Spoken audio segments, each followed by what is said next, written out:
Hey, it's James here from GoodGuitarist.com, and in today's lesson, we're going to take a look at Break On Through to the Other Side by the Doors. Let's just take a quick look at what we'll be learning today. You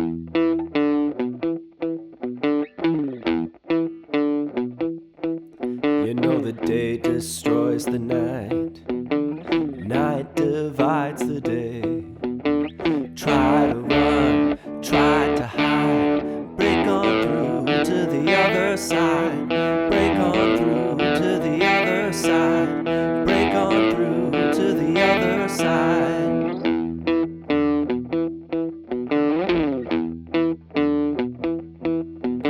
We chased our pleasures. So there's a lot of like pentatonic blues scale riffage going on, a little bit of power chords, and then a few other things, and we're going to cover all of that today. Really quick before we get started, if you haven't grabbed your copy of my free ebook for lead guitar, I'll put a link in the corner and down below, and it covers all the fundamentals of lead guitar, and it's completely free, so grab your copy. And if you enjoy learning guitar with me, please take a moment to subscribe to the channel, hit the like button, and say hi in the comments down below.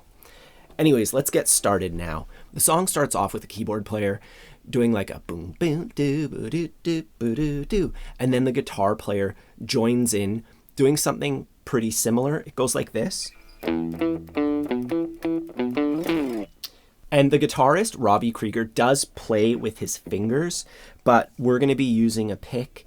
You might notice that we're doing a palm muting technique there. We'll cover all that. First, let's get some notes going. We open up with the open E string, that's the thickest string, and then I'm going to put my ring finger on the 7th fret of the A string, and my index finger on the 5th fret of that same string, and then the 7th fret of the thickest string. So it opens up with, and we palm mute that by placing our palm, it's lightly touching the strings. If you do it too much, it completely kills the note. Not enough, everything just rings out like usual. So find a good comfy spot and just rest your palm a little bit on the string, and then try those first 4 notes. Try to get a nice consistent tone with them. Rhythmically, those go 1 and 2 and 3 and 4. Now the next bit of the riff, so I'm on the 7th fret of the A string, and I'm going up, up, and then I roll my ring finger down to the 7th fret of the thickest string, and then I play the 5th fret of the A string again. And it's really important to count out the rhythm here. Let's actually count it from the start of this entire thing. We're going 1 and 2 and 3 and 4 and 1 and 2 and 3. So the first 4 notes are all dead simple. They're just on the beat. They're on beat 1, 2, 3, 4. But then as we play upstrokes, we play the off beats. 4 and 1 and 2 and 3. So I would count out just that little bit. You can see the counting all above. Count out loud and let that guide, let that guide you rhythmically. And then finally, on beat 4 of the second measure, we go like this. And for that, I'm putting my ring finger on the 12th fret of the thickest string. I pluck it and I slide out at the exact same time. And you just got to try that a whole bunch of times. It might be like at first, and then eventually it gets smoother until it starts sounding like the thing. All in all, let's play this nice and slow. I'm going to get my metronome. 1, 2, 3, 4.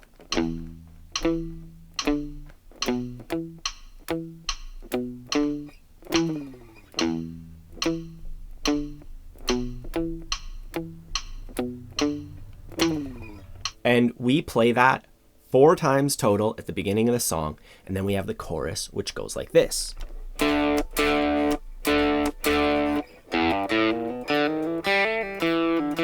We begin with a power chord. I'm putting my index finger on the 5th fret of the A string, my ring finger on the 7th fret of the next string. And you want to have your thumb behind the 6th fret, so it's like balancing out the shape. Bring your elbow in a little bit. You can put your pinky underneath your ring finger too. And when I pluck it, I'm not going through all the strings like that. I'm coming out. Rhythmically, that's 1 and 2 and 3 and 4. So on beat 1 and then the and after 2, once again, you start by counting 1 and 2 and 3 and 4 and 1 and 2 and 3 and 4 and 1 and 2 and 3. Do that 2 times. And then that's basically an E blues scale, but there's an extra note in there, an extra passing tone. We're starting off on the thickest string. We pluck it and then we hammer to the 3rd fret. I use my ring finger. You should use your ring finger. And then on the next string, O, 1, 2. So we pluck the open string and we hammer to the 1st fret and the 2nd fret. And then the same thing on the D string. And this is a great hammer-on exercise. Just in general, I recommend taking it slow, going a whole bunch of times on the thickest string until you're feeling it, and then on the A string,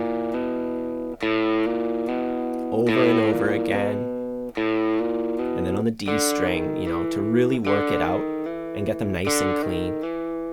And then finally we go to the G string and we go the open string, hammer to the 2nd fret, and then pull off. And that's it for the hammer-ons and pull-offs. We're just gonna pluck a couple more notes on the D string, 2nd fret, then open, and then the 2nd fret. So I would chop that up into 5 little bits when you're practicing.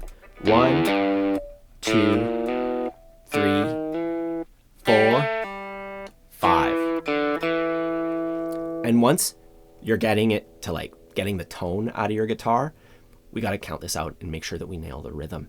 It's pretty much straight eighths. We're just going 1 and 2 and 3 and 4 and 1 and 2 and 3 and 4. So we're playing on every single thing that we're counting, except at the end there, when we're plucking the notes on the D string, that starts on the and of 2. 1 and 2 and 3 and 4. So I would just count that out. 1 and 2 and 3 and 4. And then when you're ready to put it all together, we get out our metronome. 1, 2, 3, 4.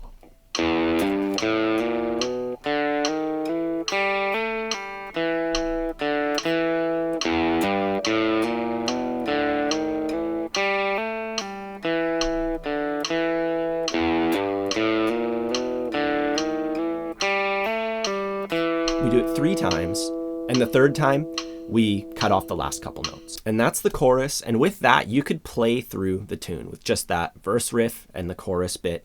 But if you want to play it a lot more like the original recording, there are a couple other parts, little things like that. So let's discuss all of those little differences that occur in the 3rd chorus and onwards. The 3rd chorus opens up the usual way. And then we do our riff 3 times. And then after we do that riff 3 times, we go. So we cut it short and we play it 2 times in a row. It goes 1 and 2 and 3 and 4 and 1 and 2 and 3 and 4. And do that 2 times. And then we go.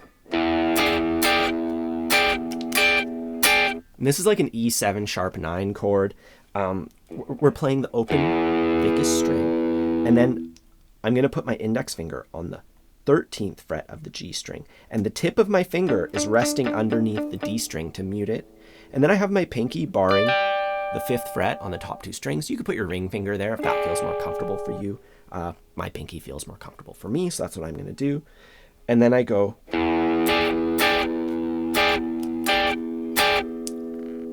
So I pluck the open string, and then when I strum these top strings, I'm not strumming all the strings. I'm going, I'm like really focusing on those thinner strings so that I don't accidentally hit any of the higher strings.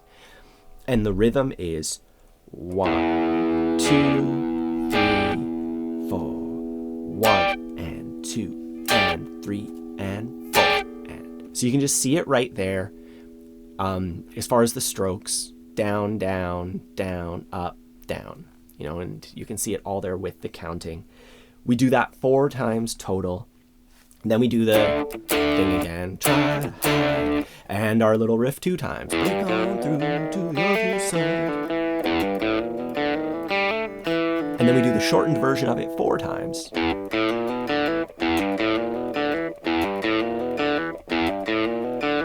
And then we go. This is the end of the song where everything's kind of going crazy. For that, I'm just putting my index finger on the 5th fret of the B string, my ring finger on the 7th fret of the G string, and I'm doing what's called a unison bend. So I bend the G string, and that pitch matches the pitch that my index finger is playing on the next string. And you can hear the notes like crunch when they're close, but not quite exact. And here you just go wild. Do whatever rhythm you want. The song's kind of like falling apart at that point. Everybody's going crazy, you know, so it's just let loose. And yeah, that's everything. If you want to play through the entire thing start to finish with me, I have that available on my Patreon page. Otherwise, don't forget to grab your copy of my free ebook covering riffs and lead guitar. I also have a course, The Complete Lead Guitarist, which teaches you how to jam, how to play electric guitar, how to, you know, do all that cool and fun stuff that we can only do on electric. I'll put a link in the corner and down below for that. Otherwise, I hope you enjoyed this guitar lesson. If you enjoy learning guitar with me, please take a moment to like the video, subscribe to the channel. Let me know how you're doing in the comments down below. Have a fun time practicing, and I'll see you soon.